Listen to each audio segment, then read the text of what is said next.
So we're starting our factoring section. There are going to be four methods to factoring, and this is the first of those four methods. Things to know about factoring is that it's the opposite of polynomial multiplication. So for each of these lessons, we're going to start off with a multiplication problem that's going to connect back to the method of factoring that we'll need and that will connect with it. So here, you might recognize this as the distributive property. At least hopefully you will. So that means that we would take this thing and it gets multiplied through here if we just review polynomial multiplication. So this chunk itself is not factoring. So if I go ahead and take 5x times x squared, remember this is where we add those exponents. 5x times 5x is going to make 25x squared. And 5x times 9 would make 45x. Okay, so that shouldn't be anything new. It's just using the distributive property and the exponent rule for multiplication. All right, so when we talk about factors, a factor is just a part of a multiplication problem, one of the things that's being multiplied. So if you're looking at, say, numbers and you're doing 3 times 4 to get 12, both 3 and 4 are factors of 12 because they're part of the multiplication problem that makes that. If you're looking at something bigger like the polynomial that we just did, each of those separate chunks also counts as a factor. So 5x is a factor, and the x squared plus 5x plus 9 is also a factor because there's multiplication happening in there. So as we factor today, what we're going to be working with are polynomials that look kind of like this, and we're going to be trying to work backwards to figure out the multiplication problem that gave us the problem as the answer. And like I said before, there are going to be 4 ways to do this. So this is step number 1, which is factoring using the GCF. Now this method is kind of key to all the other methods as well. There's always a chance that you'll see this method first. So because that's so important, really try to follow along with this one. It's a good one. All right, so GCF, you might think back to I think 3rd grade or so. And remember that GCF stands for greatest common factor.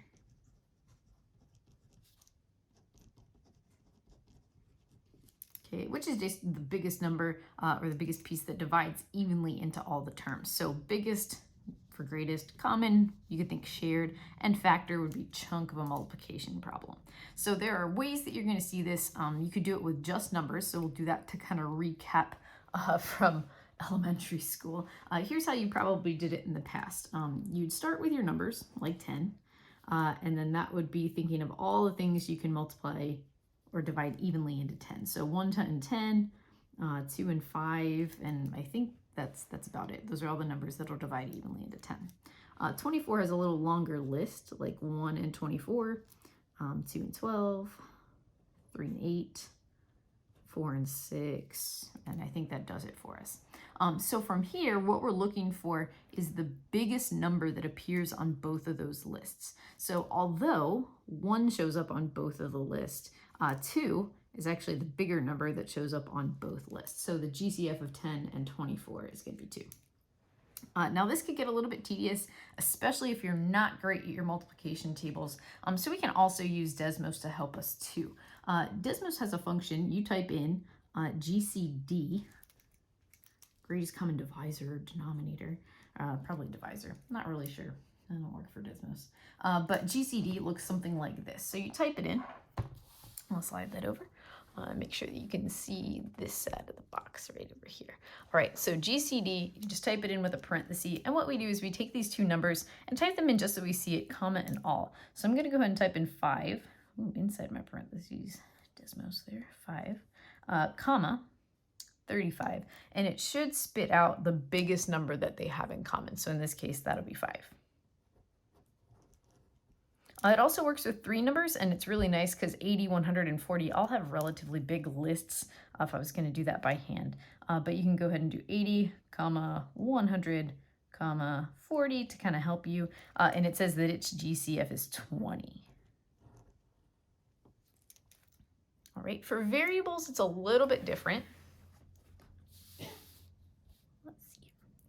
So for variables, it's a little different. What you're kind of thinking of is instead of thinking the greatest, you actually want to think the lowest on this. You're looking for the lowest exponent that you have. Seems kind of weird, but that's really what you want to think for variables. So if I have a choice between x to the 3rd and x squared, x squared is going to be the GCF. So you're figuring out the most number of x's that they have in common. So I like to think of it like this. X to the third is made up of 3 x's. X squared is only made up of 2 x's. But they both have a set of 2 that I could take. So that makes x squared my GCF. Now, some people get really confused and kind of caught up on, well, what about that other x that's there? You'll see what happens to that when we actually start factoring with the GCF. So similar deal here. This has only 1 y to give up, and this one has 4. So since this one only has 1 that we can take, 1 is what it has to be. Same thing here with 7, 2, and 4. The cheapest option is 2. All right, when we put those things together, we just have to think of both of those strategies. So you could do GCD with 24 and 16, and it should give you 8. 8 is the biggest number portion. And then we have to think about the lower of the 2 exponents. So that would be 8x squared. Okay, similar deal on the next one. 3 and 12 have a 3, so it can be the actual number, and then the lower exponent. And it works the same even if you have 3 terms. The GCF of 10, 12, and 8 turns out to be 2. And if I have 3, 5, and 1x, I can only take 1 out. So think about the lowest exponent. All right, there's also a kind of a bonus piece to this. If a polynomial only has a GCF of 1, if 1 is the only thing that it has in common, so no variables and only the number 1, it gets called something special. It's called prime. All right, and that's because if I divide 1 by everything, 1 is common to every number, so it doesn't really count as a GCF. So if it has no other numbers in common besides 1 and itself, then that would be prime, kind of like you talked about in elementary school with prime and composite numbers as well. Now, the definition of prime kind of changes and evolves as we go on and add different strategies to factor. Because we're just in this very first section, if we get only a GCF of 1, it counts as prime.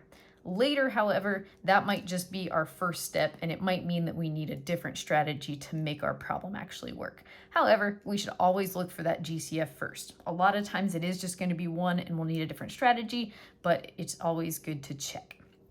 All right, so when it comes to factoring with the GCF, here are your general steps. First, we got to figure out what that GCF is. That does include your numbers and your variables. So while Desmos does the numbers, don't forget to check for that common variable. All right, once we've determined what the GCF is, we actually divide it out, and that uses kind of like polynomial division, which makes kind of sense. If we're doing the opposite of polynomial multiplication, it's kind of like division in some ways. All right, your GCF is going to get written outside of the parentheses. And after you divide, the pieces that you get and the answers that you get are going to go inside the parentheses. All right, so if I look at my first example, I have 18 and 15. So first I want to check the numbers and see if I can find a GCF. So between 18 and 15, 3 is going to be the GCF for those two things. 3 is the biggest number that divides evenly into both 18 and 15. Now when it comes to variables, this guy has an x, and this guy does not. So it's like a challenge between 1 and 0, so 0 will win. Can't take any variables out of this one. So that makes 3 my GCF. So I'm gonna go ahead and put my parentheses to get ready for the next piece. So what happens now is I'm gonna divide both those terms by my GCF, so by 3. And then whatever I get, I'm gonna write here, and that's what's gonna end up inside of my parentheses. So 18x divided by 3 will make 6x, and 15 divided by 3 will just make 5. And this actually becomes your final answer. It seems weird because it seems like, oh, I should distribute that, but that's not what we're working on. That's polynomial multiplication. So you just undid that, and by multiplying it back through, you would be undoing all the work that you just did. But that is a good choice to check. So if you want to see, hey, did I get this correct? You could take this and distribute it back through, and it should match what you started with. So 3 times 6x does equal 18x, and 3 times 5 makes 15. Now that isn't a foolproof way to do it. If you didn't pick the GCF, but you did pick a CF or a common factor that wasn't the biggest one, it will still seem to tell you that you have the right answer, even though you didn't take the greatest common factor. So just be careful. All right, 20 and 5, the biggest number that goes into both of those is 5. Again, we have a single x here and no x here, so we can't take any variables out. So I'm going to go ahead and divide both of those chunks by 5. So 20x divided by 5 is 4x, And 5 divided by 5 is just 1, and that's okay to happen too. In the next piece, if I take a look at 2 and 7, 2 and 7, their biggest GCF is 1. However, this one is not prime, and it's because I have to check my variables as well. This guy has 5 x's, and this guy has 2 x's, so I can take those 2 x's out, making it so that my GCF is not just 1. So this one I can do. So look out for those variables. They can cause problems or make you think that you're finished when you're really not. So if we have 5 minus 2, sticking with that exponent rule, I'm going to have 3 on the inside. And then 2 and 2 would cancel each other out, so it would just bring down the 7. That's what happens with those other 3. So if you think about what we talked about with the variables before, here's the 5 x's and here's the 2 x's. All right? I can make 2 full pairs, which is what becomes this x squared here on the outside, and these leftover 3 end up on the inside of your parentheses. So all 5 x's are still part of your problem. We just strategically split them up. All right, sometimes it does happen that both pieces end up in your GCF. So between 6 and 15, the GCF is 3. And between m squared and m, I can take an m. So I'm gonna go ahead and divide by that GCF. So 6m squared divided by 3m is going to make 2m. Okay, again, I still have 2 m's. One is here and one is here. So 1 and 1 will make 2. All right, out here, 15 divided by 3 will make 5. And m cancel out on this term. I took the m from that and put it out there in the front. All right, on this last one here in the top row, 3 and 7 have a GCF of 1. And this guy has an x, but this one has no x's, so I can't take any x's either. So this one truly does only have a GCF of 1, and so there really isn't anything I can do. It would just be called prime. Doesn't happen often in this section. Typically GCFs are able to be taken, but in case it comes up, that's what it would kind of seem like. They can make these a little bit more challenging with multiple variables or 3 terms or some combination thereof. So we'll take a look at those, and then there will be one for you to try here at the end. So between 9 and 27, 9 is the biggest number that works. Between m4 and m squared here, we got m squared. So we picked the smaller one, remember? And end of the 5th and end of the 3rd. End of the 3rd is the smaller. So I am gonna go ahead and divide those things. Be careful with all those exponents going on. All right, 9 divided by 9 will just be 1. You can write the 1 if you so choose, but it's not necessary here.